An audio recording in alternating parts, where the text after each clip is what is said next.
Episode 11. Oh man, here we go. What was the best decade for music? Was it the 1970s, the 1990s, the 1950s? Rod, you love the doo-wop or what? Then we'll discuss our top childhood memories where we start getting into some shit, man. I'm telling you, it gets deep in there. And then we get a top 5 list sent to us by a suggestion from Mr. Lacho. We're going to run down our all-time top 5 actress crushes. Let's go. It's time. Put on Playpants. All right, welcome in, everybody, to Playpants episode 11. I'm Rod Ryan. He's Jason Ginty. I'm in Houston, Texas. He is in New Orleans, Louisiana. We got a lot of ground to cover today. This came out. I thought it was interesting, and I never even thought of comparing decades of music, but they did put out, maybe it was like a government YouGov website, and they asked people, what decade had the best music? Wait, the government's got time for this shit? Don't they have better things to do? Dude, you would think, right? But I'm telling you, they got money. They're doing this. They're doing the people's work over there at yougov.com. Oh, Jesus. So, Jason, right off the top, with no research, with no nothing, you're going to be influenced by the stuff you grew up with, or the stuff maybe when you really discovered music and you started sinking your teeth into it. What decade had the best music? Is it easy, or do you really need to start dissecting, looking, and taking a look at the specific things that came out in the decade? Is it easy for you? If it's actually two answers. It's the what I liked, and it's what I think has probably got the most chunks of great music in it. You know what I'm saying? Like, okay, for what I liked, I mean, my decade would have to be, because I grew up, you know, your musical choices, your musical taste making years are your teens through your early 20s. You know, 13 to like 22 is when you really form your musical opinion. All right. And I think you kind of you don't get into a rut, because I'm always open to new music. Absolutely. But you formulate your taste and you're going to be kind of dialed in, right? Absolutely. I'd shorten your window. I would. Yeah, usually by 18, you're done. I mean, it's a small window. It's a small window, because 13, 14, you start getting into stuff with your buddies. But you know what's different with us? Because we're close in age. When Nirvana hits, like a musical revolution hit, and I'm in my 20s, my early 20s. And I think because I already was open to college music, alternative, before it was really called alternative. I was already open to some of that stuff. Even when I was playing in a band, the guys in the band were kind of making fun of some of the stuff that I listened to. You and I grew up, we got a lot of Canadian music. We grew up with an amazing alternative radio station, CFNY, out of Toronto. That was the edge. And that station played new music, and it exposed us to a ton of stuff that was quote unquote alternative before we called it that. Mm-hmm. But, you know, from the window of when I first saw Kiss and I'm a little kid, I think then I knew I was going to be a rock guy. Like, I think it was predetermined that I was going to be open to all things kind of driven with a guitar. That goes all the way back to when I'm 8 years old, dude. 7 years old. Well, I mean, everyone's going to be different. I mean, look at where we are in our lives, too. It's hard for us to answer this question, considering you've programmed radio stations. I've programmed radio stations. So that's why I kind of got to give you two answers, because I know where all the sweet stuff is. You know what I mean? From a decade perspective, I'll tell you right now, my favorite decade of music is the 90s. Even though I love all the hair metal, right, from the 80s, and that was my taste-making years in the late 80s through the early 90s. But when Nirvana, you're Van Halen fan number one, and the greatest Van Halen music came in the 80s. Yeah, the late 70s, early 80s, it was all right there, but all the great stuff was in the 80s. But from personal taste, I loved it once, and I loved all the rock stuff, but once Nirvana hit, man, that's at 91. That we talked about this on a previous podcast, 91 being one of the greatest years of all time for music. I'm freaking 19 years old in 91, and the shit's just pouring out constantly. Yeah. And then I get into radio, and then we're playing all that shit. We're playing brand new Pearl Jam, brand new Stone Temple Pilots. So I think that has an effect on me personally, because we were in it. Green Day shows up, we're interviewing Green Day, back in the day. So, I mean, like, being in it makes you a bigger fan as well. And we're lucky to have those positions. So it's not like everyone has that same thing. But if you ask me what decade I think has the best music, I got to go with the 1970s. I got to go with the 1970s. You think it's the best music ever made? I think it is. I totally do. I think you got to look at it like this. It's Led Zeppelin. It's Black Sabbath. It's the ending of the Doors. And then you've got to go back later 70s. You got your Judas Priest, your AC/DCs, your Van Halens, you got your Eagles, you got your Fleetwood Macs, you got your Jethro Tulls, you got your Leonard Skinners, your Tom Pettys. I mean, you can go on for days and days and days on the 70s. But I feel like I can almost match up all of those bands to stuff that came out in the 90s. I feel like they just weren't around as long. Let me do this. Now, I just pulled this from like just a website that kind of ranked music. So it's not Rolling Stone, and it's not just album sales or anything like that. Let's look at some of the biggest stuff from the 70s. Pink Floyd, Dark Side of the Moon, of course, right? That's going to be one of the biggest albums of all time, one of the biggest bands of all time. The Clash, London Calling, 1979. So you got Bruce Springsteen, Born to Run. You're going to have a lot of Rolling Stones in there. You're going to have Stevie Wonder. You're going to have Zeppelin, The Who. You mentioned Fleetwood Mac. Good on that. Bowie. Black Sabbath is starting in the 70s. They're starting in 1970, and then they're coming around. Floyd, Dylan, Eagles, and Michael Jackson. Michael Jackson touches the 70s with Off the Wall. Right. When I think of Michael Jackson, I think 80s. Michael Jackson is an 80s artist to me, but he started paving the way, but he got in there right and late in 79. The 80s, Michael Jackson's going to dominate. Sure. And you and I being more rock guys, we both can appreciate, though, music, that it doesn't have to be my favorite music for me to say that it's unbelievable, right? I mean, Prince is unbelievable. I mean, Prince was a genius. Michael Jackson was a genius. Totally.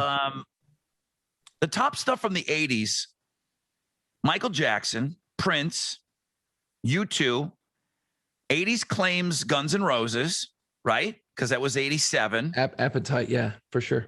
AC/DC, Beastie Boys, Bruce is going to be in that with Born in the USA, which I don't know what's bigger, Born to Run or Born in the USA?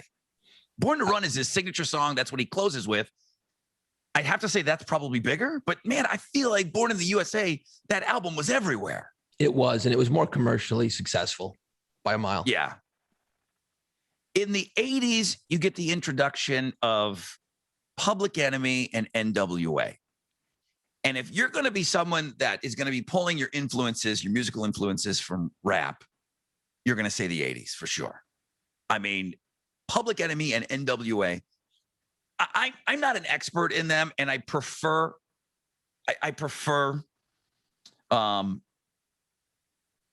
Public Enemy over NWA. I'm an East Coast guy. Sure, that explains a lot. But those two bands coming out in the 80s, that launched a whole nother thing. I know they didn't invent it, but that took it to another level when it comes to that. And I can see somebody coming at me saying, okay, the 80s is the best. The 90s stuff that you talked about, obviously Nirvana, Pearl Jam, all the grunge stuff. Right. REM, U2, Dr. Dre leaves and goes solo in the 90s. Chronic was massive. Right. So Metallica, the Black Album is 90s, dude. Yeah. Metallica 80s, but the 90s, the Black Album, lights out, forget about it. Metallica's here.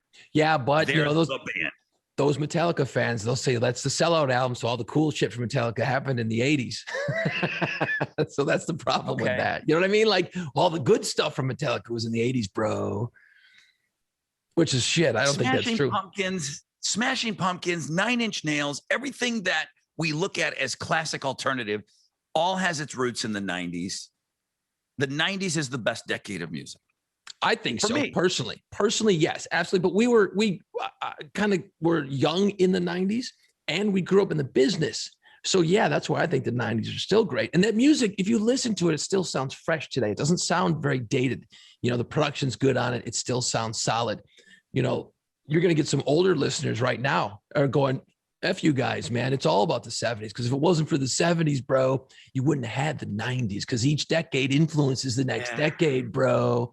You know, and that's fine. I mean, the 70s, I don't necessarily like half the bands I just ran down from the 70s. I would rather Donkey Hoof Me and the Lemons than fucking listen to Fleetwood Mac albums all day. But they've had the endurance, though. They've had the endurance, and they've. I mean, the Eagles. I don't really need to hear the Eagles. I don't need to hear Fleetwood Mac ever. But you can't deny their hugeness. Correct. And it's not personal preference. But if you just ask me from what are you a fan of? What decade? I would have to say the 90s. What do I know from all my research and all my radio experience? The 1970s. You know, you can just keep drilling down in the 70s. You get the Allman Brothers, and you can just keep fucking go. Aerosmith, you know, they're massive. I mean, you got the late 70s, 70, what was it? Van Halen 1 was 78. Judas Priest was getting going. You had that whole heavy stuff. You had the punk scene coming out, you know, in the late 70s, just getting going. Clash, right? So, I mean, the 70s, it's just massive. It's massive. You know, if you look at all that, Led Zeppelin, holy shit. You know, I mean, wow. What? I guess we're done talking, because Led Zeppelin, holy shit. That's all you got to say. So according to the website, when people were polled, they were asked, what decade do you think had the best music? That's how the question was asked. Number one answer, 22%, the 1980s. Followed by the 70s, 21%, 90s at 15%. How many 60s, then the 60s. Yeah, but 2000s, 2010, 2020s, they tested very, very low on this. And I think, yeah, well, that there's not that much really great coming out. I mean, there's still good music coming out now. I don't want to sound like an old guy, get off my lawn, but you can't compare it to the 90s. I don't think there's a lot of Gen Z people at YouGov.com. I don't know who they called. I don't know if it was people visiting the website. I don't know how they gathered the research. So of course there could be a flaw there. And I can't find it right now. You've got the article right there in front of you. I think it was like they asked like 23,000 people or something, I think was the number. So it's a big sample size. It's not just a bunch of freaking nerds. It's a massive sample size. So, you know, you're going to get the metalheads. Oh, the 80s are the best, man. Winger and Steelheart, man. You had Steelheart in the 80s, bro. What are you doing? What are you doing? Bang, dude, bang tango. Bang tango. Come on. If those are some of the bands that you're floating around to try to like win the argument for your decade, don't use those bands. Don't use those as examples, okay? Bro, Trickster, are you kidding me, man? Were they more 90s? I don't even know. You know, where's Jackal in this whole talk? Trickster was the band that was this hair band out of New Jersey. All right. So they were on the East Coast. Their album came out right around Nirvana Nevermind, and that was like the last nail in the coffin. They knew that their days were numbered. Yeah. After I told you I got done reading that book, Nothing But a Good Time. Some of the timeline, I believe, is off. People are critical of that. But in the book, they talk about Trickster, and then Nirvana hits, and they're like, we're fucked. Okay, we're done. Everybody knew it. I think I read somewhere Sammy Hagar from Van Halen. He said, you know, because Van Halen was still doing shit in the early 90s. And he's like, man, when Nirvana came out, I was like, wow, that sounds way different. That's really, really good. And he said it kind of scared the shit out of him. He said, but, you know, we were obviously, you know, comfortable in our skin, comfortable in what we could do. But he said Nirvana and all that stuff scared the shit out of him for a while. If anybody was going to vote for the 2000s, that's where you would, if you had an argument, you would start talking about, and you can see the change, you can see the shift here. That would be Eminem. Kanye. That would be Jay-Z. That would be Kanye. You can see a big shift. Outkast. Okay, believe it or not. But from our world, but from the rock world, dude, I don't, that stuff doesn't resonate at all. I'm not cranking up Kanye's latest at the house. I'm pretty sure. No, you know, it's just not for me. But then again, older white dude, I'm probably not gonna spend a lot of time on that. You know, 2000s, you would, you know, Green Day was still very, very relevant. Coldplay came into their own in the 2000s, and then you got to talk about bands like Linkin Park, and then the new metal that came out. So it was the next wave. If you're looking at from a rock standpoint, right? System of a Down, grunge. Yeah, then the next new wave, the new metal, which Korn really was around earlier than that, but they still get lumped in with Limp Bizkit and Papa Roach and Linkin Park. But they really were around for years before that. Here's a weird thing. If you've been seeing all the festivals that have been announced around the country, right?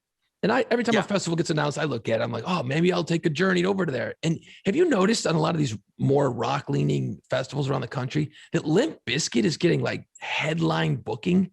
Like their name is in the top row. Have you seen Limp freaking Bizkit in the top row with like, you know, Foo Fighters and then this band and then Limp Bizkit? I'm like, what? When did that happen? You look at when Limp Bizkit was big. Right. That guy has money to get on a plane and go see them now. You know, he was a kid when Limp Bizkit was out. That's true. He's like, damn it, I can go see Limp Bizkit finally. And if you're a concert promoter, I'll tell you what, Fred's got his shit together because you got to play this game too. When you're putting the show on, you got to make sure that you're hiring bands that are going to, you know, you want people leaving saying this was a great experience. Limp Bizkit, you can shit on them all you want. They're going to put on an unbelievable show. And everybody talks Fred. That's all you're going to hear about. That damn guitar player, Wes Borland, is unbelievable. He's so fun. He is an unbelievable guitar player. Like, he's scary talented. And you never, ever hear anybody talking about him when they talk about guitar gods or guitar greats from the 90s or anything. I don't know why, because he goes down the drain with Fred, because Fred really got he put a bad taste in everybody's mouth. Right. He is the Lady Gaga of metal guitar in the 2000s. You don't know, he used to dress up and do all kinds of crazy costumes. Right. It wasn't because he was covering up the fact that he couldn't play. On top of wearing all that crazy shit, he was awesome and is awesome. I think you also got that whole situation where you got that nostalgia trip now, right? Limp Bizkit has been gone for 10, 12, 14 years. They've been just gone. I mean, they haven't been on anybody's radar. So now you've, like you said, that guy who was into them back then when they were hot, they're coming back around. It's like you see the old, you know, a couple of years ago, it was all the 90s bands going out. It was like Sugar Ray and fucking Hootie and all those bands going out together and Filter. So it's like, whoa, no way. I haven't seen Filter before. I'm going to go check that out. So it's got nostalgia element. But I just kept seeing Limp Bizkit popping up. I'm like, what the hell's going on here? And they're great live. They're great. As long as they can still play, they're unbelievable. Which, not to shift gears once again, you saw the thing with Vince Neil, right? He played the solo show last week. All right, we can get into that a little bit. He comes out. Vince Neil is doing a solo show. Got to make some money, right? And he's out there, and Motley Crue's was supposed to do a big stadium tour with Def Leppard last summer. Obviously, got canceled. Everyone thought it would happen this summer. They said no. We're gonna wait till 2022. Correct. And then they're all these guys are chirping. Nikki Sixx is like, yeah, I've been working out, man. I'm in good shape. And Nikki looks great. Tommy Lee's always looks good. Mick Mars has been dead for 10 years. And then he has like bones that are fucking fused together. Yeah. And he still can get out there and play, though. He can still get out there and play. But go ahead. Then you got the lead singer. And then you got Vince Neil, who's like, yeah, I've been working out. And he's bigger. He's fatter. And then he had to cut a show short because his voice was croaking. He's like, oh, I'm sorry. My voice is gone. I can't sing. You saw the video, right? It's fucking. He hasn't had a voice in 15 years. It doesn't matter. It's not going to get better because he doesn't care. He doesn't care. That stadium tour is never going to happen, dude. So never going to happen. This brings up an interesting point. People were talking about Vince Neil, and then immediately they start talking about his appearance. So we live in a different world now, and I don't think it's fat shaming. I don't. When you're talking about Vince's physical appearance, it's affecting his performance on stage. If you talk about his weight and you use it in a way where you're critical of his stage, his appearance, what he's doing, his voice, he's getting winded. He can't sing. He's out of shape. Yeah. It's not fat shaming and picking on a guy that's overweight. Everybody gets old and gains weight. It happens. But if you're paying money to go see somebody and you get winded in the middle of the show because you ran from one end to the other, you're done. It's like, well, hang on a second, dude. Now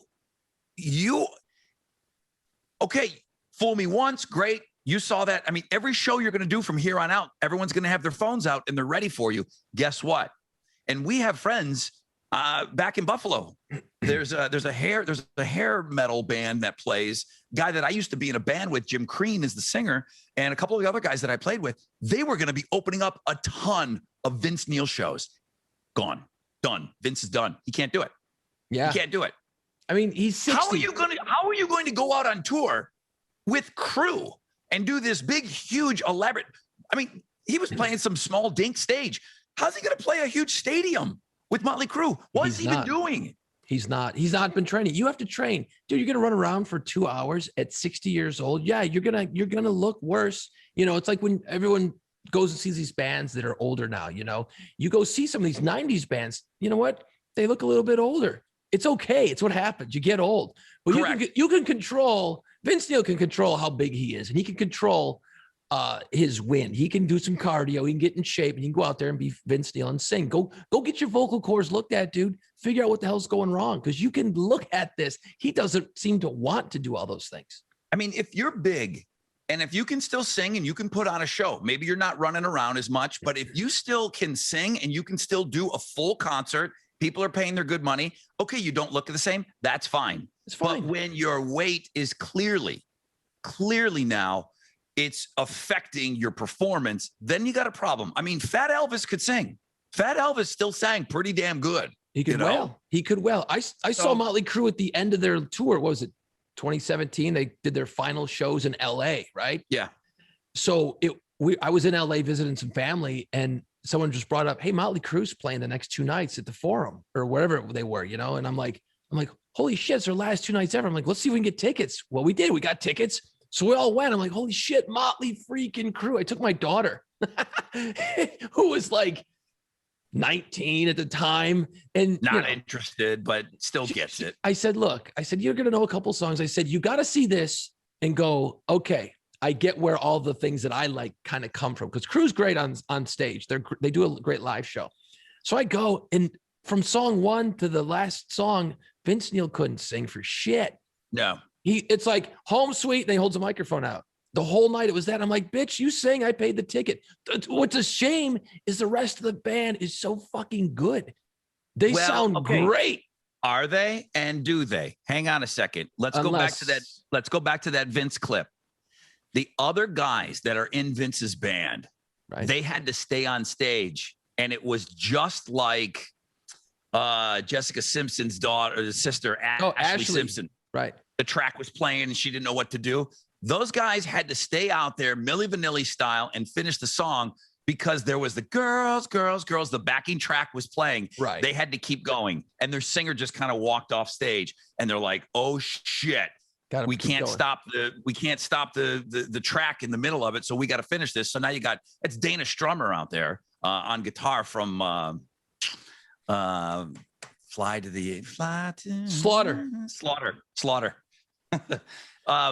So, did they sound great? I mean, I know Vince is using backing tracks for sure. I'm assuming he's using those when he's playing with Motley Crue too, which is a shame. Guarantee it. And yeah, anyway, it's just, that's depressing, man. Cause like, it's better to just kind of go, you know what? Don't go out and do this now. Don't ruin what I know about Motley Crue. You know what I mean? Like Van Halen, when they first got back with Roth, right? What was that? 2015 or 20? I don't even know when it was. The first time they got back with Roth and they went on tour, I went, holy shit, I can't fucking wait. Because I never saw Van Halen with Roth. I saw him with Sammy a million times. I'm so excited. And Eddie comes out and it's loud as fuck. And I'm watching for like 3 songs. I'm like, and David Lee Roth can't fucking sing. And this was the first reunion tour.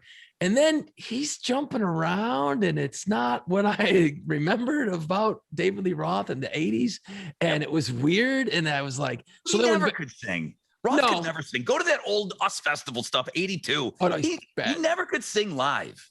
So then I'm like, so they came back like years later on the second reunion tour. I said, you know what? I'm not going. As much as I love Van Halen, I'm not going because I want to remember them a certain way. I don't want to go see Roth 5 years removed. I always went. I couldn't say no. I had to go. So it's one of those things where like, man, if this Crue thing goes down, I got no interest. And I like Motley Crue, man. And I feel bad for Vince because I'm sure he's got himself in a bit of a pickle right now because the rest of the band is probably like, bitch, you know, there's millions of dollars sitting on the table right now. You got a year to get your shit together. Meanwhile, have you seen Phil Collin? Yeah. The guitar player of Def Leppard, who Motley was going to go out with Leppard. They were like the co-headliners. He is fucking shredded. But he always has. Shredded. He's never owned a shirt. No, it's unbelievable how ripped that dude is. I mean, he's skinny. He's fit. You know what I mean? He's not a bodybuilder, but I mean, and he's an old dude, but he is so physically fit. It's unbelievable. And he commented recently. They asked him, like, "What's up? What's up with Vince?" He's like, "Yeah, I hope he's ready to go because they know the money. We want to make some money. They know the money." And Phil Collins says, "I'll work out with a dude." Phil Collins is 63 years old. He's 63, but he's always been in shape from the 80s. That dude. But you know what? You're a performer, okay? If you're a performer in any sort of way, you got to be in decent shape to do your job. Guitar player, it's hard on a singer. If you're gonna play live. It's hard for a singer because, man, you know what? You if you got a bad cough or something, you're a guitar player, you can work it out. You're singing, you're fucked. You got to sing. I think the criticism, though, to look at it, because I know everybody's like super ultra sensitive right now. It's the same way you would criticize somebody coming into training camp. You wouldn't think twice about your star defensive player coming in 20 pounds heavy, and you notice that he's moving slower and he's getting destroyed off the line, and you can see it. You're like, this guy's out of shape.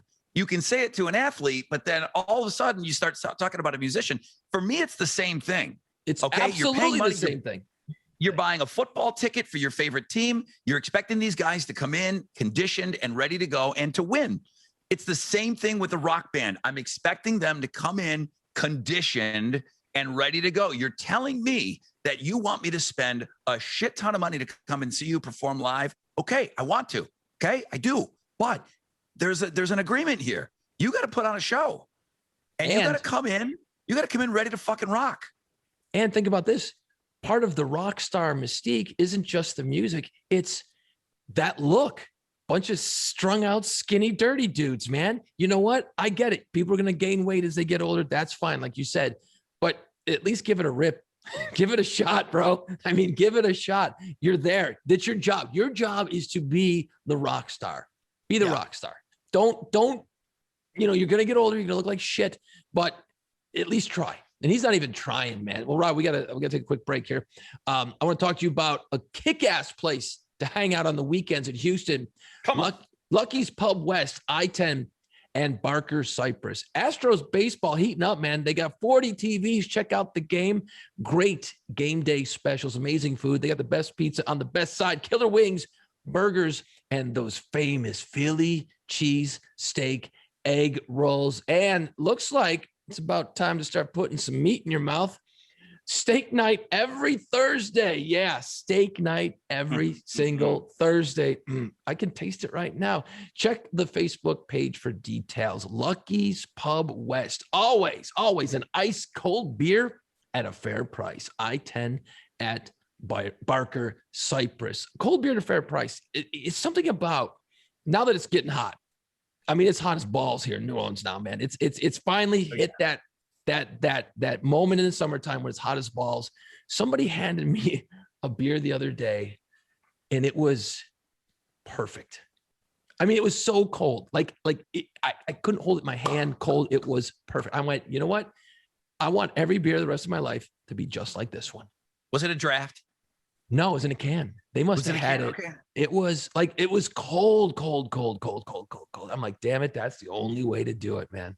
Every now and then a draft beer hits me that way, and I'm like, man, I should put in like a kegerator here. No, I should not put in a kegerator here. Well, Hell no. I got that bar in my backyard I built a few years ago, and I measured it, and I thought about it, and I'm like, man, if I'm out here just cutting the grass, it's so easy to just turn around and go click with that little handle. And I'm drunk. I'm like, I'll never get anything done. I'm going to end up looking like Vince Neil. And you're putting in a margarita machine and forget it. No, I don't have any of that stuff here. I can't. I'm not mature enough yet, Rod. All right. So we got a couple of other things that we wanted to touch on. Wait, okay. When you think about your childhood, because we grew up in the same area, are your childhood memories dominated by a season? Because we're getting into summer, like you said. Mine are split pretty evenly. Yeah. I don't really have a lot of fall. I mean, great. I got Halloween and blah, blah, blah, fall and spring, blah, blah, blah. For me, my childhood memories are split winter and summer, almost 50-50. Totally. Because winter was 12 months out of the year half the time. You had 13 months of winter and about a week and a half of summer. So you maximized the shit out of summer. But snow was the coolest thing when you were a little kid. Like you would lose your shit when it snowed out. And those are like amazing memories. There was an article that came out. We don't have to spend a whole lot of time on it, but it was like the things that we miss about our childhood. Like I'll give you an idea of like what some of the people were saying online. So what are the things that, that you miss about your childhood? And I just thought, wow, this is going to be different for everybody because where you grew up. Right. I don't know people, again, I'm not so worried. I get it. You think you associate when you're little, you associate holidays. Holidays are big, Christmas is always going to be big for everybody. Right. But for me, I think more in terms of seasons, and I think about my childhood memories and the things that I like when I look back, it's winter and summer that's when shit was happening, know? And that's like, that was the best times of my life in my childhood. Playing in the snow, a snow day, which is so sad right now with, we're doing this right now. If you're listening to the podcast, you can also watch this on YouTube.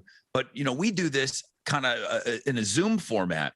So Jason and I are looking at each other. And because of this format, kids are never going to have a snow day or a weather day anymore. Because, okay, well, open up your books. I know you're not coming into the brick and mortar today, but we're still going to have class. What? You don't get snow days anymore? That stinks. And up north, you get them all the time, man, because it snows like a bitch up in Buffalo. Obviously, man, you get those snowstorms. And then, this is something that we dealt with every time in the wintertime is like, you didn't have the internet back in the 70s and 80s, man. So the radio station was always the thing, man. And they would sit there and then all morning, all the news radio stations would just run down okay, here comes your list of school closings. Yes. And you alphabetically, they list them. And you'd be like, they'd be going, and in your school, man, they'd be like, they get close. And then you're like, and then they'd skip over your school and your mom and dad would be like, yeah, you're going, fucker, go get your boots on. You're going to school. And then if they said your freaking school, the kids jumped up and they're like, yeah, awesome. And then your parents are like, shit, now what do I do about work? But it was so great. You would literally have one boot on and your gloves on and your hat on and tear an ass out the door. And the whole street was filled with kids. It was like just pouring out onto the street and there's snowballs flying and shit. Yeah, no, winter was great up north. God rest his soul, Dennis Krieger on Homestead Drive back in the home office of North Tonawanda. Dennis Krieger was the patron saint of school days. It was almost like he found out a little before us. I know we were all listening to the same radio. We were all listening to Danny Nevereth. Danny moves your fanny in the morning. So we're all listening to the exact same radio, AM radio. And for some reason, Dennis Krieger just had it a second early. He was already dressed and ready to go. And before, like you said, all of us too, my brother, my sister, we're all putting our stuff on. We're going outside. We're going to play. We're not going to school today. Dennis was already out there. There's no school. And the whole street could hear him. I'm like, how is he already out there? He's hedging his bets. He was strapped up and ready to rock, man. As soon as they got into the ends, when he heard North Collins and then North Tonawanda, boom, bam. He was outside. That's so the best. The top things we miss about our childhood, is it specific moments or is it more vague moments? For me, it's like cumulative moments actually over time. I think because you grow up, and you start, 10, 12 years old, you got your bike and you're doing all that shit. And then like a lot of it would be when I got a little older, we started playing hockey all the time, and up north it's freezing cold all the time. So you're playing hockey all the time and you just start collecting hockey shit at your house. I had a garage full of hockey sticks and skates and balls and nets and all the gear. So my driveway was nice and long and fairly wide. So my house was hockey every day. So when you watch Wayne's World and they're playing in the street and they're like, car, car, game off, car, game on. That was us. We were playing hockey every single until it was pitch black out. Okay, got to go in. I can't see. Now wait. Is it just you and Todd, or is it kids in the neighborhood? Brother, it's kids down the street. We had a good collection of fairly equal age group on my street, so it was cool. Yeah, we did that. We were so unbelievably organized on our street. I lived on a dead end street. Now, just like Wayne's World, you still had to move the nets, but we had something that was called a side street, and it was the size of a hockey rink. The side street was the length of 1 yard, one person's yard. And we put 2 nets, never had any problems, didn't have to move. And there's no cell phones, there's no nothing. I still can't exactly remember how we knew what time we were going to start playing, I guess you just went outside and you just looked and like you would yell, hey man, we're going to play, let's play hockey. Because there would be 10, 15 of us. Absolutely. And there would be some guys from some other streets that would come over. I don't know how it was organized. It just happened organically that everybody would just migrate outside. You'd go outside with your hockey stick and you just look around like, are we playing today? And it would just kind of happen. It was unbelievable how the whole street would come together and play sports. Well, football was like that. Stickball was like that. All of it. And we played it nonstop. And like you, there was just a ton of kids all around that same age group. And they were because you could get away. I was a little bit on the younger end. There were like kids that were like, when somebody's a year and 2 years older than you and you're 9, you're getting murdered. The skill level, and you're playing football, okay, and you're 9, and there's 11 and 12-year-olds playing, they're fucking murdering you out there, okay, and laughing about it. They are destroying you. Okay, Rod, up the middle again. No, man, they're killing me. No, you guys got to open up a hole, man. Don't worry, we got you this time. And they're just killing me and laughing. Yeah. But you didn't think anything of it, man. It was the best. But that's when the absolute best. That's when I learned to run really fast. I got really fast, really quick as a little skinny guy, and I could haul ass. So I was like, I can either outrun these dudes or I can get smashed into a million pieces. So I learned to run and be real evasive for a couple of years, man. And it was great. They couldn't catch me.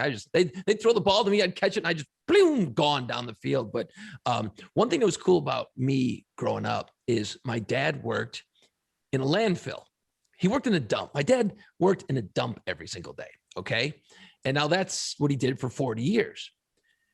That's obviously is he driving like a tractor? Huge compactors and bulldozers and all this. He could drive anything. You put him behind a steering wheel of anything, he could drive it, run it, fix it, all that shit. He's that guy. But for 40 years, he worked in a landfill. Now that sounds pretty awful for him. And I'm sure it wasn't very fun, but he did it. What was great in a weird way was almost every day he came home from work, there was some shit in the back of his pickup truck. And I'm talking parts to bikes. I'm talking hockey sticks. Oh, he must have found so much stuff. You would be blown away at the shit people throw away when they're cleaning out their garage. And it comes in, he's sitting there. People are coming in, dumping out their shit. And if it's like, well, that looks kind of cool. And he'll go check it out before he buries it in the ground in a landfill. Next thing you know, dude, our garage, you know how like when you watch Snoopy, right? And he's got the doghouse and he's pulling all this shit out of it. Yeah. Right. Every time you watch a Snoopy cartoon, he's pulling out these huge things out of that little tiny doghouse. That was my garage that I grew up with. Dude, if someone was missing a bolt on their bike, I'd go get it. It was all organized in the garage. If we remember jumping ramps, dude, we can talk jumping ramps for the next 6 months. Jumping ramps on your bike. We would jump ramps. Well, every time you land, you're fucking up your rims. Your rims would be bent. What kind of bike you got? Oh, what size is that rim? Cool. Come here. I'd go and reach up, get a new rim, put a new tire on it, bam, and you'd be quick changed in minutes, and you got a brand new rim. Now, it may not look great, but you had new shit. Dude, I never had the same bike longer than a week. It was always evolving and changing. Then we started building choppers because we'd cut the forks. I wanted a chopper so bad. They looked terrible, but they were cool as shit to ride. Now, we built all kinds of dumb shit. I don't know if everybody knows, like a chopper. This is how the choppers look like in my neighborhood. If you had somebody that knew how to weld, if somebody's dad was a welder, then that kid probably had some kind of a cool bike. And it was just 2 sets of forks. It wasn't done well. You could see where the weld was, and it was just a longer front end, and the kid had a chopper. There was a street over had, not only did he have the forks, the double forks, but he had a steering wheel where his handlebars were. Totally. And again, the thing looks like Frankenstein. It's not showroom quality, but it's still the most badass bike looking, and he's driving around, and you're just, God, why can't I have that? Dad, come on. Can I get one of those? Dude, my garage was full of shit like that. So the one time we were jumping ramps, and you always got more aggressive. You got bigger wood and you got bigger ramps. And my dad was always bringing wood home. Okay, well, he's watching us. He'd sit out there and watch us jumping ramps. My mom's losing her shit. And my dad's like, well, that's a pretty good ramp you guys got there. You're going pretty far. You're going pretty high. Next day he comes home with a bigger chunk of wood and more blocks. So we're out there, and he would just throw it in the yard like, let's see what these boys can come up with tonight. Yeah. It was a challenge. So we get bigger and bigger. Well, every time you land, you're fucking up your bike, right? So I had 2 bikes ready to go, and I'd been working on my buddy's bike. And I said, and he's like, hey, is my bike done? I go, yeah, totally cool. Get it. We grabbed the wrong bike. I didn't tighten the front wheel. And we had one of the ramp, the end where you lifted off the ground, the high end of the ramp was about 3 feet high. All right. It's fucking high. Okay. He's in the air and he's like, his face is like, holy shit, I'm flying. And the front wheel comes falling off midair. He's going forks first right into the pavement. Oh, shit. I think you've been there. We've all done it. It wasn't good. And he's like fucking pissed at me. I'm like, dude, you grabbed the wrong bike. Yeah, if you didn't go over your handlebars, did you even have a childhood? So there were a couple of big accidents on my street. My brother had a big accident. He lost teeth and everything. Like, he had a wicked accident on Oliver Street. He went back in the hometown, and he went over some train tracks. Boom, tire over the front. Boom, front teeth are all over the street and everything. Yeah, that's awful. The same kid that was the notifier of snow days, Dennis Krieger, he had a canteen. So he's got the canteen around him, because you think that's cool, right? Like, he's got some military canteen. Well, don't you know that thing gets caught in something? Boom, boom, boom. He wipes out. His face is mangled, stitches all over the place. Mm-hmm. And then inevitably somebody, because we did the same thing, we're ramping. And Jason and I aren't growing up in the same neighborhood. Mm-mm. We're growing up, and we're, at least 45 minutes from one another. So we don't know each other growing up. But kids are doing the same thing because everybody worships Evel Knievel. You're tying a towel around your neck because you want to look like Evel Knievel, like you have a cape. Yeah. Well, that fucking thing gets caught in the sprocket. You're done. Now you're getting yanked down you're getting taken out and choked out and off of your bike. Meanwhile, we're sending Bobby Croysdale down the street to go bring back a Folgers can of gasoline, and we're pouring that in the street and lighting it and then jumping over fire. Yeah. I mean, we're doing this. Dude, we're not doing this in an alley where we're hiding from people. We're doing it in the street. In front of everybody. We're doing it right out there. Anybody, and there were people outside. Any parent was out there working on the lawn. Everybody did their own lawns. Everyone was out there. No one's telling us not to do this. No. We're lighting gasoline, and we're jumping it with a towel around our neck and wiping out and like having bad wipeouts. And nobody's coming out to say this is a bad idea. Never is it a bad idea. But somebody looking at that now, you wouldn't do that with your kid. Your kid is that age. Henry is that age right now. There's no way he's out there jumping a fiery pit of hell. No. And even better, obviously, Evel Knievel used to have all the cars lined up and you jump it. Yeah. So you got good at it. So you knew how far you jump, and the deal was the faster you went, and the bigger the ramp, the farther you'd fly. The landing was always the tough part. So you knew after a while how far you were going to go. So then you start getting all the younger kids in the neighborhood to lay down side by side from the edge of the ramp out. So the deal was, how many kids can you clear? So you're laying down kids right by the ramp out farther. And you could do 12, 15, 20 kids. But boy, you never wanted to be that kid on the end. And I can't tell you how many times somebody be flying in the air on their bike, and that kid on the end's like, oh shit, bam, right across the stomach. And they just go, ah, and they get up and they're rolling around in pain. They're like, that's it. I'll never beat on the end again. Think about doing that today. Come on. Yeah, I can't wait. I want to do it right now. You know what's really, really messed up is you're right. Kids would get away with this and parents wouldn't say shit. We were doing it one night when I was like, I don't know, 14, 15 years old. And we're just launching the fuck out of these ramps on our bikes. And it was awesome. Right. And my parents and some friends were hanging out in the driveway watching us. That just goes to show you how fucked up it was back in the 80s as a parent. Smoking a Camel with no filter on it, drinking an old Milwaukee. Mixing up some highballs and just having a blast.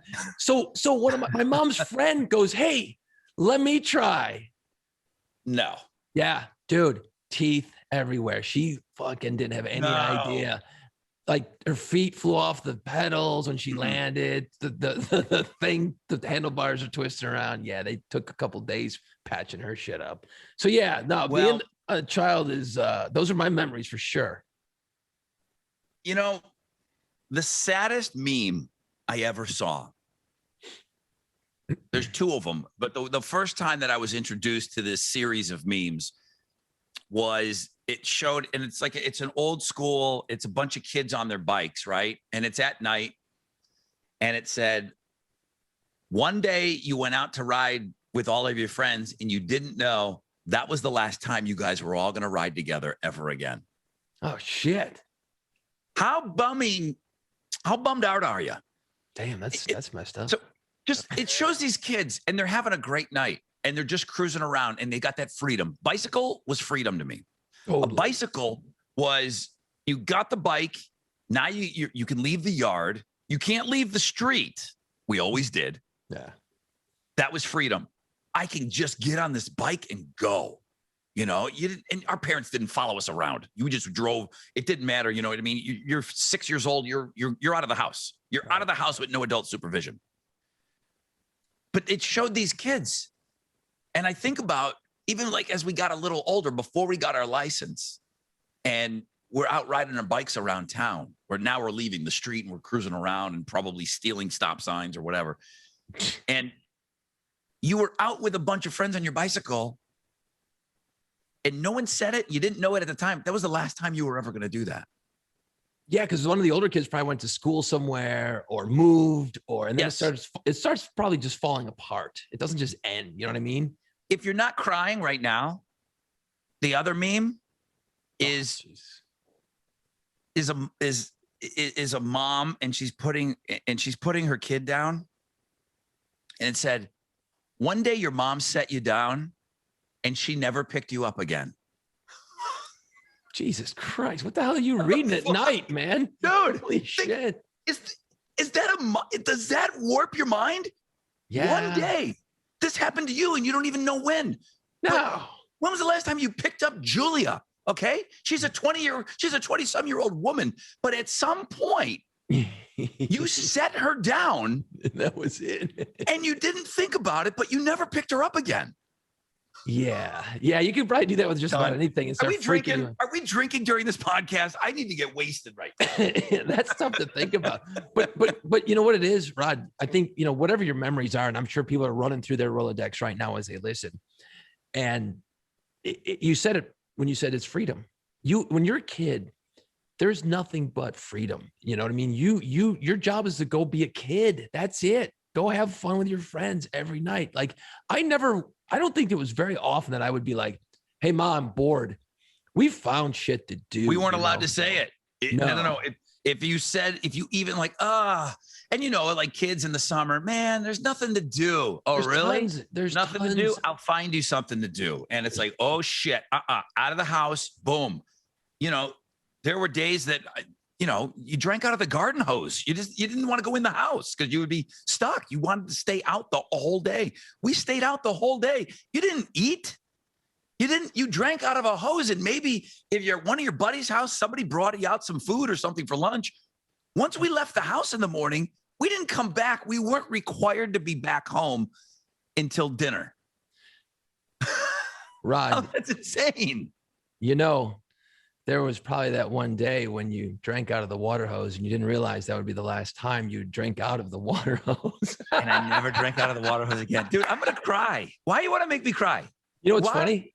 Do you want to make me bawl during this podcast? I was out in my front yard not long ago and I'm sweating. It's so hot. You're doing some shit. And I'm watering the grass and I just freaking started chugging out of the hose. I still drink out of the water hose. My neighbor looked at me and goes, "What the fuck are you doing?" I go, "Getting a drink. What's up?" I don't give a shit. Did you guys build forts? You had woods by your house? Oh, dude. My dad had a lumber yard every day. I could get nails, I could get hammers, I could get iron, I get anything you wanted. Did you have like woods like that you could walk to when you were young? So we had it. There was no houses behind our house. It was we called it the fields. Yeah. And we would build forts and everything else. Build forts. Dude. And one day we built a fort, not knowing that was the last fucking fort we were ever going to build. Dude, my life stinks. Why did I stop doing all that cool shit? Come on.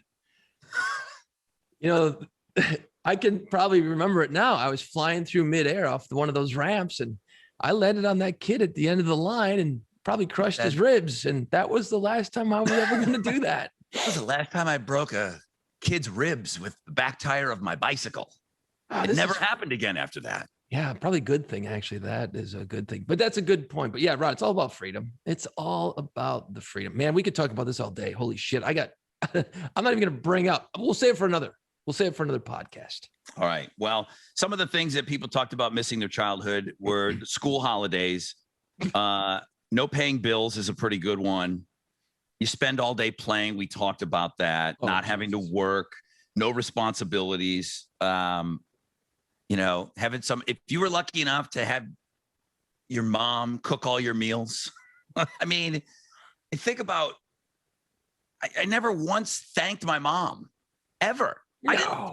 I didn't thank my mom until after, I don't know if we're in New Orleans together or we're trying to cook Thanksgiving. We're trying to do something and we don't know what we're doing and trying to time out all of the food. And I remember calling my mom and saying, "Mom, thank you. This is tough, man. This sucks." And you did a meal. I mean, we were meat and potatoes, people. I mean, look at me. We were meat and potatoes, though. I mean, it was meatloaf. It was roast beef. We were pot roast, that kind of shit. My mom cooked. Yeah. Like we ate. She cooked dinner every day for us. Like what? And we were so, we come in, we've been outside all day. Again, I'm always thinking summer or winter. But yeah, having all your meals cooked for you. How great was that? It was fucking great. Then you're right. It was the best. As soon as you're done, you're like, bye. But that's why I grew up on the street and all the kids were so damn skinny. It's because, like you said earlier, nobody went home for lunch. You never ate shit. You rarely ate. Didn't eat. And you were running and gunning all day long. And we didn't know shit about hydration back then. It wasn't like, oh, make sure you drink some water. No. You barely drank all day. It's like, you shouldn't even be standing up any longer. And forget about sunscreen. I didn't start wearing. No, my God. Sunscreen didn't exist. Dude. If we went to the beach, maybe we'd get some. Dude, we would peel off skin off of our shoulders like the wrappers on American cheese. Like we would peel off skin. I mean, we got that kind of burnt. Yeah, every day. All the time. All the time we got burnt like that. And then even my sister, when she got a little bit older, she's out there. She's got baby oil on her. She's out there in the sun. We were so stupid back then. So stupid. There's a kid. We had like near the end of the year one year. I forget. It was probably 10th grade or some shit. Is we had a community pool day for school, and nobody brought any sunscreen, and it was like sunny all day, and you're in a pool, so it's worse, right? This kid, his shoulders, they started blistering they were all full of the pus in the water. It really gets bad. And kids went up and they just went bam on his shoulders, like checking the shoulder pads. And that kid was crying for a while. And that was probably the last time that ever happened to that kid. Broken up about that too, man.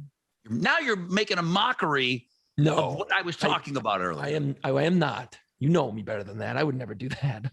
Okay, so we got one more segment to go, and we saved our top 5 list. I guess we're gonna end up saving our top 5 list for the last thing we're gonna do today, which is cool because it was suggested by somebody that now listens to the podcast. But I'll let Jason introduce it after this. I want to talk about one of our sponsors because we have so many of them now. But the next time you visit New Orleans, guys, put on some sunscreen. No, if you're heading to New Orleans, make sure, because I know there's going to be a lot you want to do, and I know you want to party, and of course, and the quarter is back. It's partying. It's awesome. A pirate walking tour has to be on your list of things to do. All right, piratesofthequarter.com. All the social is at Pirates of the Quarter. Go look at what these guys do. They do a great job of kind of showing you little videos, pictures, and the reviews are ridiculous for this thing, okay? You bring your drink, you're walking around. You're not stopping your partying down. You're still partying, and you're walking around, and you're being led around by the captain, and you're hearing these incredible tales of smuggling, sword fights, cannons, rum. Pirates of the Quarter. They won the Traveler's Choice Award by TripAdvisor last 2 years. So it's informative, but it's fun. I've done the tour. It's great. The pirate history is real history, okay? Not shitting on other tours.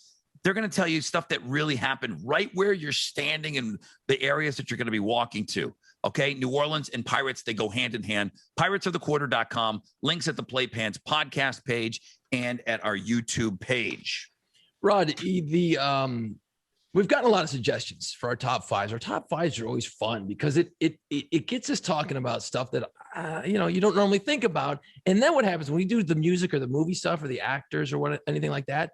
Then I go spend the next week going down these rabbit holes of researching it, and I'm still researching some of the earlier top 5s we got. Still discovering new music. So this is always a fun exercise, and we got a great list from Mr. Lacho. I'm saying it wrong. He gave us about, I think it's Lacho. He gave us about 20 different suggestions. So I just kind of went down the list. I went, bam, and I stopped on this one. It was a random selection. Okay. There's no thought behind this until I picked the list. So we're going to go down, and this may seem easy, and it's not. Our top 5. No, none of these are easy. This wasn't easy either. This is a great one. Our top 5 all-time actress crushes. Top 5 all-time actress crushes. Now, Rod, I think we should define what the hell that means first.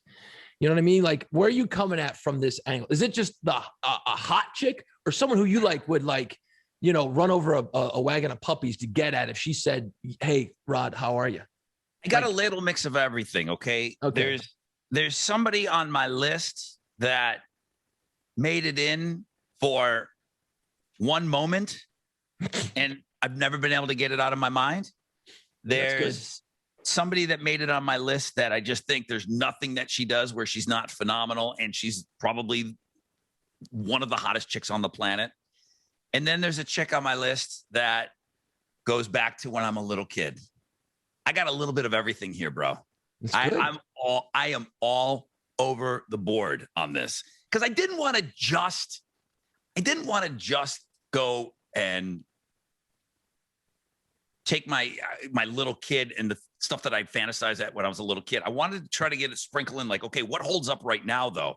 So again, your top 5 movie crushes. It's not easy. It wasn't easy to do. It wasn't easy at all. Who's going first? Go ahead. You set yours up. Let's do yours, and then I'll set up mine, and then we'll go from there. Yeah, top 5 actress crushes now. Yeah, it's different than hot chick. Yes, it is. It's different. It's very different. It is. All right, number 5. Number 5. She is part Russian, part Jewish, a quarter Chinese. What? She basically quit acting after the movie that I can never, ever, ever get out of my brain, from Fast Times at Ridgemont High, Phoebe Cates. Ooh, that's good. That's dude. Good. The cars moving in stereo, Brad's jerking off in the bathroom. Oh, She's got the scene where she's coming out of the pool. Right. Dude, it's the greatest. I mean, to me, coming of age, Fast Times at Ridgemont High, that single scene is one of the most important movie scenes of all time for me. When it comes to like chicks, it's like, holy shit, this is unbelievable. The way that they framed her with they had the water going and everything.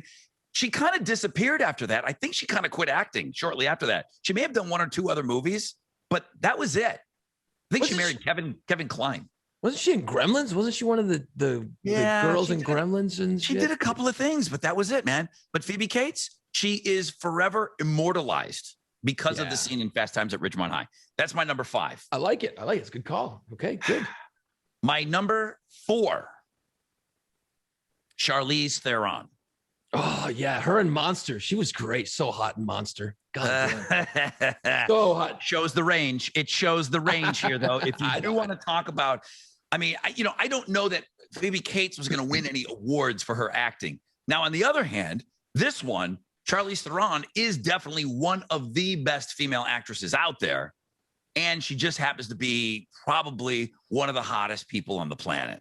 Outside of Monster, there's nothing that this chick just doesn't look unbelievable in. And she seems cool.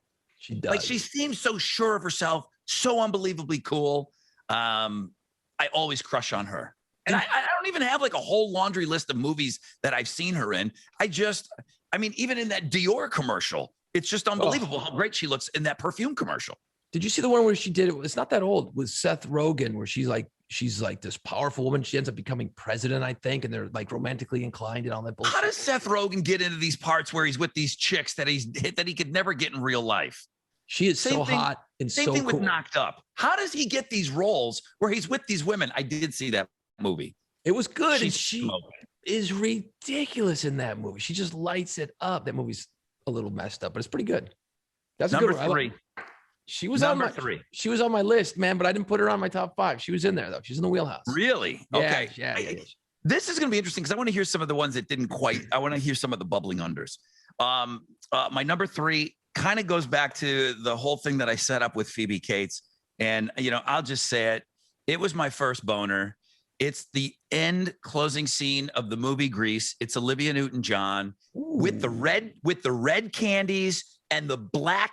They had to sew the pants on her. We found out it was those black satin pants. She's the bad girl. She's smoking. She's got the leather jacket. Her hair's all out to here. Something was happening in my pants. I'm like, Dad, what's going on? We saw that movie as a family. I'm like, something is happening in my pants right now. And my dad's laughing. That's okay. My son's got his first boner. Awesome. You know what, Rod? That was the last time you ever had your first boner. Oh, God. That was my last first boner. Yes, you're right. That's my number 3. She is so smoking in that movie too at the end. Oh my God, it's so good. Good one. I like it. Oh man, that's tough. This is a tough. And then I tried to watch like Xanadu, and they're just Olivia Newton-John. I saw her perform not that long ago at a charity function. She still looks pretty great. She still looks pretty awesome, but it really is something that's never been able to leave my mind. Kind of like how I set up the Phoebe Cates. It's that end scene of Grease. When he sees her, it's lights out. It's lights out. And those red candy shoes till this day are still the hottest shoe ever. Perfect. It's perfect. That's my number 3. My number 2, I'm sorry. She's still, in her day, she was the absolute smokingest, Pam Anderson. Yeah. Pamela Anderson was, I don't understand when people look at Marilyn Monroe, I don't get it. She doesn't do it for me. I get it, how iconic it is, kind of like James Dean, the iconic, the Andy Warhols, the whole thing. Pam Anderson, to me, was the absolute, when she was at her peak, she was the absolute smokingest chick on the planet. Nobody even came close. Nobody held a candle to her. Barbed wire. She's like a walking cartoon. I mean, I know it's just it's this thing that just, it was like, it wasn't real.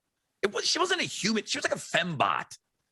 But see, that's what I didn't like about it. It was almost too Barbie, blonde, I know that sounds weird to say, but because she was hot, and I still think she's hot, but it was almost felt like, to me, it was always almost too much.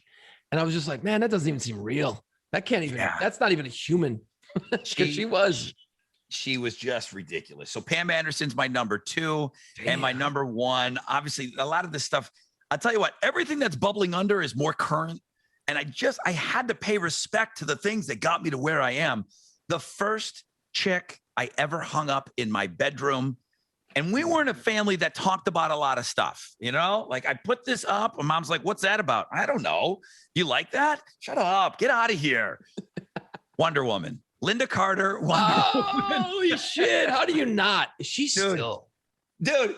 Yeah, she is still pretty smoking hot too. But Wonder Woman is the first chick I ever hung up in my room. And it's like, okay, I'm going in this direction now. This is what's happening. This is the start. And I remember my mom asking me about it, and I just said, never mind. I don't want to talk about it.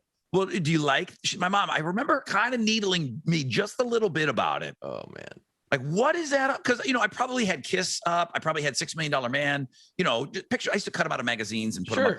The first chick that ever made the wall of shame in my bedroom, probably right next to Gene Simmons, was Linda Carter. She's a good Wonder Woman though, because she was always just not number 1, just hot, but just cool. It seemed like, especially if you watch those old shows and you see interviews and stuff. Wonder Woman, good pick. So you could do this all day. This is like drinking beers and talking to dudes, man. It's a problem. So I come from it from the angle of, I'm not talking about super hot, smoking hottest chick. I'm coming at it from like, whoa, like, yeah, like I like that chick. Not just she's hot. Like Megan Fox is hot as shit. But you don't want to marry her? But there's something about her that just, I'm like, that looks like it could be annoying after a while. Megan Fox kind of looks like she wouldn't get sick of looking at herself in the mirror. It just, there's something about it. Don't get me wrong. She is smoking hot, but adding to your hotness, just, you got to kind of somewhat seem like you're cool. You got like Charlize Theron kind of seems cool. Like having a beer with her would be okay. And that's what kind of got her on the list. All right, go ahead. I'm going to hear where you're coming from. All right. So I'm coming at it from that angle. So it's funny because I went back and forth for a while on the Wonder Woman thing. Right. And I'm like, I love Linda Carter, man. I just, she's great. Jason's got a little boner watching Wonder Woman. It's always been little, unfortunately. Now, the thing is that I like the new Wonder Woman. What's her name? Gadot, however you say it. Normally she just looks kind of plain. She got her hair pulled back. She's hot.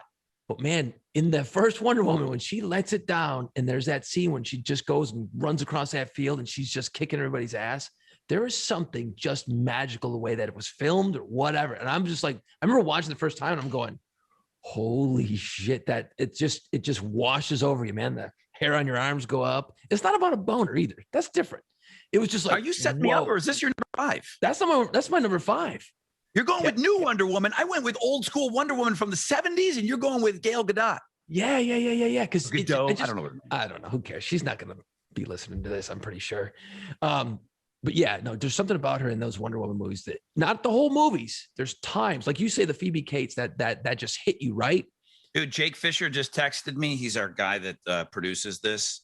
He said Gal Gadot on the hotline. Pick it up, bro. All right. Yeah. She's listening. Can you imagine? She's great, though. She seems pretty cool. She might get a little annoying at times, maybe, but any idea what she is? She's Israeli. Exotic. She's Israeli. Her parents, she was born in Israel. She's super exotic. Okay. I like that pick. I like exotic. You know who I really, from time to time, I mean, she's hot all the time, but in all the Marvel movies, Scarlett Johansson is just ridiculous as Black Widow. She is so hot in those movies, especially when a couple of the Iron Man movies where she's kind of normal, got longer hair. Forget it. She's super hot. Like forget it. She's super smoking, and that smoky ass voice of hers is so sexy. Her voice. Does she have the hottest voice of any chick right now? She's so great, so hot, so seems cool. I mean, it seems. You know who I really like too? You have any non-superheroes on your list? Holy shit. Whoa. Maybe there's something wrong with me, man. You're right. This is fucked up. Dude, no. Show me cosplay next week. You know who I think is super hot? Thor. Is Thor, the fat Thor with the dreads. Yeah, that's the one. Dude, what are you thinking? I mean, Thor, any movement in your pants? Yeah, Hulk. I like the Hulk. He's pretty good. I'm sorry, I cut you off. Ooh, go. Mila Kunis. She's married to Ashton Kutcher. She's dark brunette, those exotic eyes. I couldn't tell you what. She was in like that Moms movie. What the hell was that? A few years ago. Hot Mom, Bad Moms. Bad Mom. She's freaking amazing. And I'll take shit for this one, and I don't care. Wait. She's You're my all 3. over the place. That's your number 3. That's my number 3. Okay. Number 3. My number 2. And this, I will take it to the bank. I would definitely dig hanging out and spending some quality weird time with Angelina Jolie at my number 2. Oh, that's a good one. I know she's skinny as a rail now, and she's got some. You get some pictures, and you're like, woof. Yeah, but she's freaky though. Like all the rides are open. But she's it's not doing just weird stuff. Yeah. But that's not it. That's not it. That's fine. What do you mean that's not it. That's not the whole package. It's like she's smart as shit. Okay. Like you see that? What is that behind you? See that big Excalibur sword? Like she'd want to incorporate that. I'm cool with that. Absolutely. No. But no, there's just something about it that's very exotic as well. And then number 1, and you know what? She's actually going to be in a super hero movie coming up next year. It's one of the Marvel movies. I don't know what it is, but she's actually going to be a super. Bro, have we discovered something about you? She's played a lot of other roles along the way, dude. Come on, give me some slack. Who is it? Number 1, and this actually does come from a goddamn superhero movie. Holy shit. She played Agent Carter, Captain America's girlfriend. Her name is Haley Atwell. Nobody knows who she is. Brunette. That's your number 1?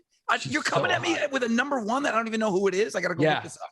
Yeah, because when she was in the first Captain America, dude, she is so ridiculously hot in that movie. And not hot like supermodel hot, just hot in a cool way. And she's badass in that movie. So that's why I like Haley Atwell. Spell it ATW. I got it. This is your number 1? Hot. Yeah. I didn't realize it was all superheroes, basically. That's really messed up, actually, when you think about it. Mila Kunis has never played the role of a superhero, has she? Mila Kunis. Because if she has, then you're right. I'm a superhero. She was in Ted. That was the closest she came. There was Flash Gordon was in Ted. So no. Okay, so maybe there's like a 2 degrees of separation on that one, man. Yeah, Haley Atwell. She played Agent Carter, dude. She's got this plain, hot, cool look to her. Here's who's on the bubble. Sofia Vergara. I can't get into her, man. She seems annoying as shit. She's so hot, though. She is hot. Salma Hayek. Dude, I wrestled with her, not figuratively, or, not literally, but yeah. And not because of From Dusk Till Dawn for all her other movies, she's just always so hot and cool in them. She's smoking. She's on the bubble. Awesome. And Elizabeth Hurley. Those were on the bubble for me. Elizabeth Hurley. Yeah. Who is the hottest 50-something or other on Instagram right now? I think she's 56. Not that old. If you're not following Elizabeth Hurley on Instagram, you're missing out. I'm going to guess that she's 55. Well, that's a whole year. Hey, to get back to superheroes, who I think is hot too is Brie Larson. She played Captain Marvel. We just talked about her on the radio, and I was like 2 weeks ago, years old, when I found out that she was the little sister of the Olsen twins from Full House. Really? Didn't know that. Are you today years old? I'm just today. Today's the day I found out. Today will be the last day I ever find out that information, Rod. Dude, she is the younger. She's Elizabeth Hurley's 55. So you were close. Damn it. She's the hottest 55-year-old. Well, then people are going to say Halle Berry is also 55, I think. See, Halle Berry would have been a great one. Yeah, Halle Berry was on the. I wanted to do a top 20, to be honest with you. Top 5 was brutal with this. Your Olsen chick is like this little forgotten about Olsen. When the Olsen twins are doing everything and they're building their empire and they're becoming billionaires, there's this little goofball kid that didn't do anything going on. And then boom, who's getting the last laugh now? Right. There's nobody as big as Brie Olsen. No, Brie Larson. Brie Larson. Brie Larson. Brie Larson? She's not an Olsen twin. The other Olsen played WandaVision. Bam. She obviously she was hot too. She still is. Is she a Brie that I just did this whole thing about? I think you just screwed this whole thing up. Yeah. You got your superheroes mixed up, dude. Brie Larson's blonde, and she's been in other. I think she won an Oscar as a kid or some shit too. I don't know. I don't know these people that much. I don't follow this shit. I feel like we've done a segment on like entertainment tonight. Yeah, I don't know what whoever that Olsen chick is. Yeah. No, the younger sister, because there's Olsen twins, and then other girl came out and she was in the Avengers movies and shit. And then she had the WandaVision thing on Disney Plus. So she blew past the Olsen twins. Now she's the rock star. All those years she's like, well, you guys are awesome, and I don't do shit. You know who else I had on the bubble? Alicia Cuthbert. Yeah, but she hasn't done shit in like 15 years, has she? Has not done a lot, right? Well, Phoebe Cates was like 3 movies and done in the 80s, and that was it. She's 24. Alicia Cuthbert started out as the annoying daughter in 24, but wherever movie she plays a porn star where she moves next door to the kids. Emile Hirsch, yeah. Like she's out of your league or something. Not she's out of your league. Damn it. The Girl Next Door. Yeah, that's a great movie. Soundtrack too. Great movie. The Girl Next Door. It's just like one of those nonsense kind of 80s, 90s movies. Probably like more closer to American Pie. Super hot in that movie. She is so hot. I don't know what happened with her. I think she's on some kind of a show on probably some kind of a streaming network with Ashton Kutcher. Really? Does he play some kind of a hillbilly guy? There's a show that she's in. So she's working, but nothing huge. She didn't become a big movie star, and she should have. You know who I thought was hot too? She's Canadian. She's Canadian. You're keeping the Canadian down. Yeah, and she's not a superhero, so I don't like her. Penelope Cruz would have been a good one too. I would have picked her because she's always exotically hot too. The movie Blow, dude. Yeah, come on, dude. She's so great at that movie. So Penelope Cruz in Blow. Right. I'm gonna blow somebody off my list. I got to put Penelope Cruz in there. Damn it! I can't take any of my top 5 out. You can't take anybody out of there. What are you gonna dust off Wonder Woman? I should have had Salma Hayek in it though. I really should have. Salma Hayek should be in my top 5. Yeah. So now we just sound like 2 creepy old men talking about all these women. So, but yeah, no, that was the top actresses crushes top 5. Mr. Lacho, I believe. I'm sure we're saying it wrong, but thank you. If you guys have ideas for top 5s, I would love to hear it. Send it. He sent us like 20. We'll go back to his list again at some point for sure. I did want to thank everybody that's been sending in emails. There's a lot of support. People have been telling me, hey man, I'm loving the podcast. I'm listening. I'm doing this and that and the other thing. I'm like, man, thank you so much. Just, download. I don't care if you're watching it on YouTube or whatever, just reach out and let us know. And if you have a suggestion, believe me, we've been doing this long enough. If there's something that's driving you fucking crazy, tell us, man. But we want to get better at this, and we're not there yet. But I keep feeling like each and every one of these is getting a little better.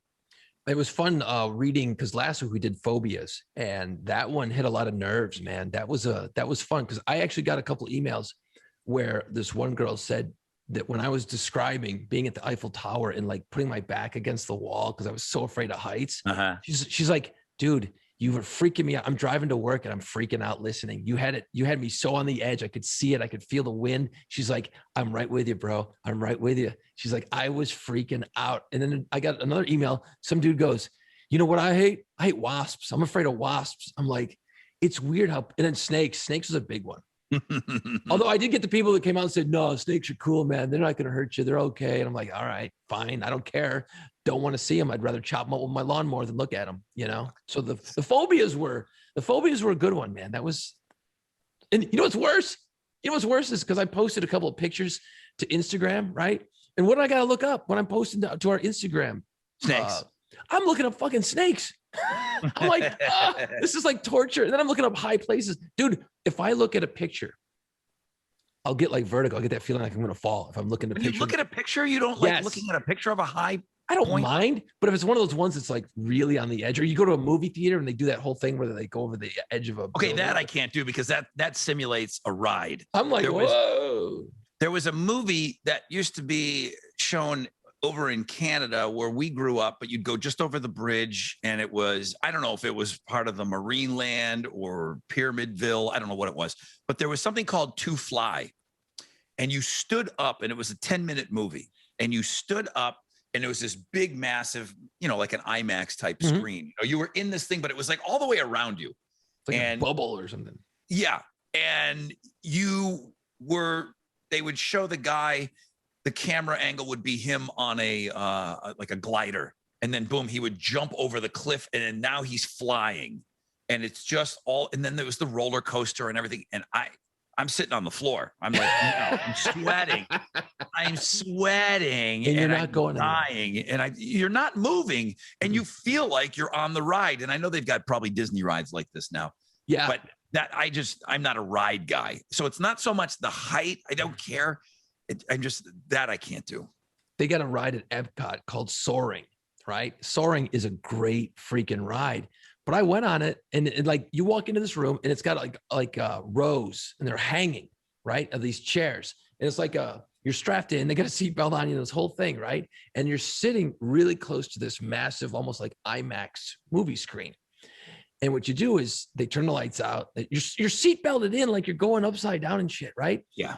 And then they start the film, and then you're flying. So you're moving flying with the screen, right? So you're moving, so you can't see anything, and you're sitting there. And then they move the chairs right and left and up and down. You might be 6 feet off the ground. That's it.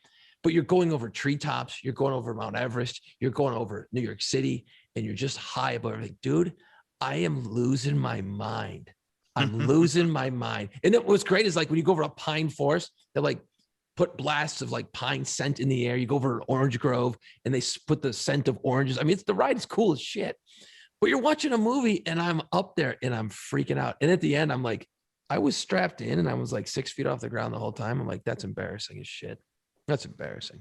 Just embarrassing. Ginty, final thoughts today. Final thoughts. I was actually out over the weekend, Rod, and I was ordering a delicious, tasty beverage at a bar. And sitting next to me was an interesting conversation. And I know you've heard it before. You've heard this saying before. There's a guy talking to a girl, and she was wearing a not overly tight, low cut shirt, but it was, it was showing the goods a little bit, showing them off a little bit. And he was obviously staring down at them at a point. And she said the classic line, "Hey, my eyes are up here." And he goes, "Dude, it was so great." He goes, "Yeah, but your tits are down here." Yes. Thank you. And I went, "Do I have a drink?" I wanted to, and she just started laughing, and she kind of went, "Yeah, well, I guess you're." I'm like, okay, like, is that a good answer or a bad answer? Because you know what? In this sensitive world we live in, it's a great answer. I thought it was a great. I was laughing my ass off, but she's wearing the shirt for a reason. Can we still do that today? Can we say that today? No, you can't say that. Okay, you can't. But you did, and I'm not mad at it at all. No, but I'm like, you know what? If you're not wanting me to look at that, I don't get it. I never will get it. I mean, I do my best to eyes up front. You should have bought that dude a drink. You should have bought that dude a beer for sure. That'll be the last time. I'm not even doing it. I'm not even going to mock you anymore. Rod, final thoughts. It's come up several times on this podcast that the phrase "rock is dead," and I think you and I both, we don't agree with it. We agree that things are different. Two things happened this week that I thought was interesting. Madison Square Garden, every state's moving at different paces right now. So New York is moving as slow as anybody, maybe the slowest. California and New York. Madison Square Garden is going to allow people sitting next to one another, full house. They're going to open up Madison Square Garden, and the first event there is going to be the Foo Fighters. A rock. Madison Square Garden could have gotten anybody in the world. You would have thought maybe Billy Joel would have opened it or something. Okay. Yeah, that's true. The Foo Fighters are playing Madison Square Garden, which, again, if you've ever been, I'll save that for another time. That's a great thing. They could have had anybody they want in New York City, and they're going to be the first show back. Same week, they announced that they're going to put a concert. If everyone should know that the Raiders are moving to Las Vegas, and there's now a football stadium in Las Vegas. Tickets are going on sale, I believe, very soon, maybe by the time of this airing, maybe by the end of the week. They're going to have their first concert in Las Vegas in the football stadium where the Raiders are going to play. Guns N' Roses are going to be the first thing in that stadium. That's a non-football. I think it's going to be the very first thing in that stadium. And congratulations to Wolfgang for getting the opening slot, going out with Van Halen, or going out with Guns N' Roses. Mammoth WVH is going to be opening up about 30, 40 shows. Guns N' Roses. Wow. Good for him. That's huge. A rock band is going to be the first thing that's in that stadium. Now, I know these aren't new rock bands, but they're still rock bands. And they could have had anything they wanted in there. And they felt like that was going to be the best thing to put in there to reopen, or, for crying out loud, the very first thing ever in that stadium, Guns N' Roses. Rock's not dead, man. I thought that was kind of a cool thing that both of those things kind of came down in the same week. It's cool to see, like we talked about earlier, all the festivals kind of announcing now, there's all, there's Lollapalooza, and I know you got stuff in Houston, and there's just stuff all over the place. And it's like, I'm seeing a lot of rock bands on these tickets, on these bills now. But Vegas could have been anybody. Katy Perry, and it could have been Lady Gaga and Rihanna and whatever. And I'm not shitting on that. I'm just saying it would have been probably pretty safe to put something like that in there. Now, I don't know if any of those Pop-Tarts are touring, but Guns N' Roses and Foo Fighters were who the promoters went to pack the house for very, very special occasions. Rock is not dead, my friends. That was good news for me, man. And it is intriguing to think about going to Vegas, and another reason to go to Vegas, whether it's a football game or something, but a big stadium show now in Vegas, man, that's going to be awesome. That's going to be on my list of things that I definitely want to do. I want to get back to Vegas, but man, Guns N' Roses can get me off the couch for sure. I'm going to have to look up the date. We might have to do a podcast from out there in Vegas too. We'll meet up. Holy shit. Can you imagine Vegas? Ooh. It might be August 26th. I may have looked it up. Yeah. It's somewhere in the end of August. Oh no. Pretty awesome. Oh, geez. Pretty awesome. Wow. That'll be an interesting podcast that week. I guarantee that. All right, bro. I've had episode 11 in the can. Hard to believe it. Hard to believe episode 11. I can't believe it. We've made it this far. And thank you to everyone who's been hitting us on YouTube. We got the video version on our YouTube page at PlayPantsPod, on all our social medias. You know where to find us at this point. Tell your friends. Tell your friends. We want more and more people to listen, and we want to continue doing this for a while, because I'm liking it. It's work. It's more work. It's not like you need to do any more work. It's not like I need to do any more work. We're doing this because we want to do it. There's no one holding the gun to our head or nothing. This is just us doing this shit. Yeah. And believe me, I think if there's a boss involved, I think neither one of us would do it for very long. No. My place doesn't even know I'm doing it, I don't think. So who cares? My place kind of went, "You're doing what with who?" I'm like, "Yeah." And they're like, we should look into that. And I'm like, "Nah, don't bother. It's all good. We're all good here." All right, guys. Thank you so much, man. Like you said, just hit us up on all the socials. That really means a lot, and try to get that stuff out there. If we ask you a question, interact with us. Give us your top 5, whatever we're talking about, at PlayPantsPod. Thank you, guys. Let's go. It's time. Put on play pants. Find us wherever you listen to podcasts. See us on our YouTube channel and follow our social media pages at PlayPantsPod.